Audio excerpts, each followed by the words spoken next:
5. heinäkuuta 2013, siis tänään, tulee tasan 2 vuotta siitä, kun Kiina alkoi käyttää suhteetonta väkivaltaista voimaa ja jatkaa sortamista uiguurikansaa kohtaan Urumqin kaupungissa. Maanpaossa olevat uigurit ja heidän asiansa puolesta taistelevat ystävänsä olemme valmiita osoittamaan mieltä ja ryhtymään muihin rauhanomaisiin toimiin yhden nykypäivän hirvittävimmän ja räikeän ihmisoikeusrikkomuksen vuosipäivänä. 5. heinäkuuta 2009 uiguriaktivistit järjestivät Urumqissa, Itä-Turkistanissa, pääkaupungissa rauhanomaisen mielenosoituksen, siis nimenomaan rauhanomaisen mielenosoituksen. Kiinan turvallisuusjoukot käyttivät tätä rauhanomaista mielenilmaisua verukkeena ryhtyäkseen tukahduttamaan ja sortamaan uiguurivähemmistöä ja heidän vaatimuksiaan tasavertaisesta elämästä ja ihmisoikeuksista. Kiinan turvallisuusjoukot käyttivät suhteettoman paljon aseellista voimaa ja väkivaltaa uigureita kohtaan. Useat silminnäkijät lausunnot, ihmisoikeusjärjestöt ja tiedotusvälineet ilmoittivat, että Kiinan turvallisuusjoukot ampuivat mielenosoittajia. Kiinalaisten lietsoman levottomuuksien ja Kiinan turvallisuusjoukkojen kiinalaisten kanssa yhdessä toteuttaman väkivallan seurauksena uigureita kohtaan käytettiin erittäin raakaa väkivaltaa ja suhteettoman paljon voimaa.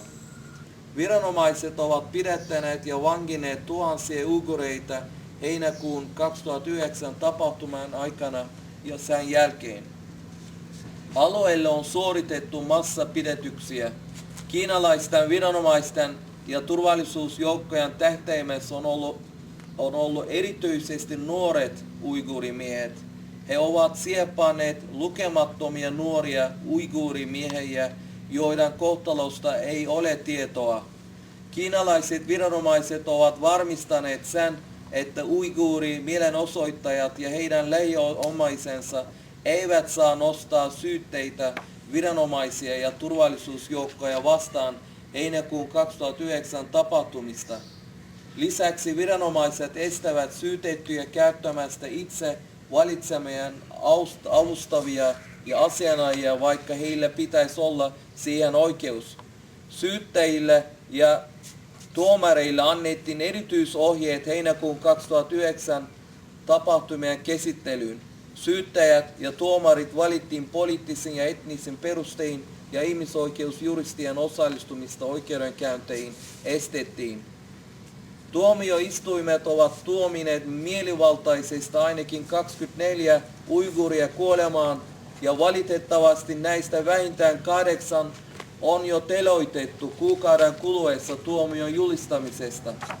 Viranomaiset ovat käyttäneet provokaattoreita lietsoakseen mellakointia ja siten on jatkanut uiguurien rauhanomaisen sananvapauden harjoittamisen kriminalisointia. Amnesty Internationalin mukaan jopa rauhanomaisesti mieltään osoittaneet uiguurit voidaan tuomita kuolemaan. Tibetin lisäksi uiguurien autonomian alue on ainoa alue Kiinassa, jossa mielipidevankeja on teloitettu viime vuonna. Me pelkäämme, että heinäkuun 2009 tapahtumien jälkeen pidätetyt uiguurit ovat joutuneet raaan kidutukseen uhreiksi. Monen vuoden ajan ennen näitä tapahtumia Kiinassa pidätetyt uiguurit ovat joutuneet kokemaan toistuvasti kidutusta ja pahoinpitelyä.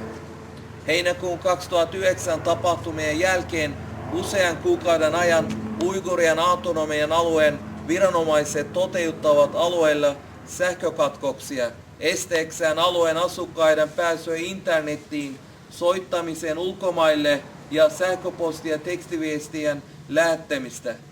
Tietoinfrastruktuurin palauttaminen on ollut hidasta ja viranomaiset kontrolloivat nykyään entistä tarkemmin internetin käyttöä, sähköposti- tai tekstiviestin lähettämistä. Lisäksi viranomaiset ovat pidättäneet lukuisia internettaitajia, blogareita, toimittajia ja lehtimiehiä heinäkuun 2009 verilyölyn jälkeen. Me ja maailman uiguurikongressi vaadimme YK:lta, EUlta ja muilta maailman sivistysvaltioilta pikaisia toimia Itä-Turkestanin uiguurien puolesta. Me vetoamme YK:hon, EU:hun ja kaikkiin sivistysvaltioihin, että he lähettävät alueelle riippumattomia tarkkailijoita ja pyrkivät vaikuttamaan Kiinan viranomaisiin käynnistämään riippumattoman tutkimuksen heinäkuun 2009 ja sen jälkeisistä tapahtumista. Vetoamme myös kuolleiden, tapettujen, kuolemaan tuomitettujen, teloitettujen, vangittujen ja pidätettyjen kohtaloiden selvittämisen puolesta. Itä-Turkestanin alueella jännitteet ovat korkealla, koska Kiina on vastannut uiguurien Turkestanin alueella ja jännitteet ovat korkealla. Uiguurien rauhanomaisiin mielenosoituksiin sotilaallisesti käyttäen suhteetonta tulivoimaa, jonka seurauksena on kuollut yli 1000 siviiliä ja arvioltaan 10 000 on pidätetty. Tämä on lisännyt uiguureihin kohdistunutta uhkailua ja pelkoa uiguurien keskuudessa. Pidätettynä olevat ovat edelleen suuressa vaarassa. Nämä ihmisoikeusloukkaukset ovat kestäneet jo yli 60 vuotta ja kehitys on valitettavan hälyttävä nykypäivänä. Vetoamme Suomen hallitukseen, että asia viedään YK:hon ja sitä kautta lopetetaan Kiinan tämä brutaali ja ankara toiminta uiguureita vastaan. Suomen Itä-Turkestanin yhdistys.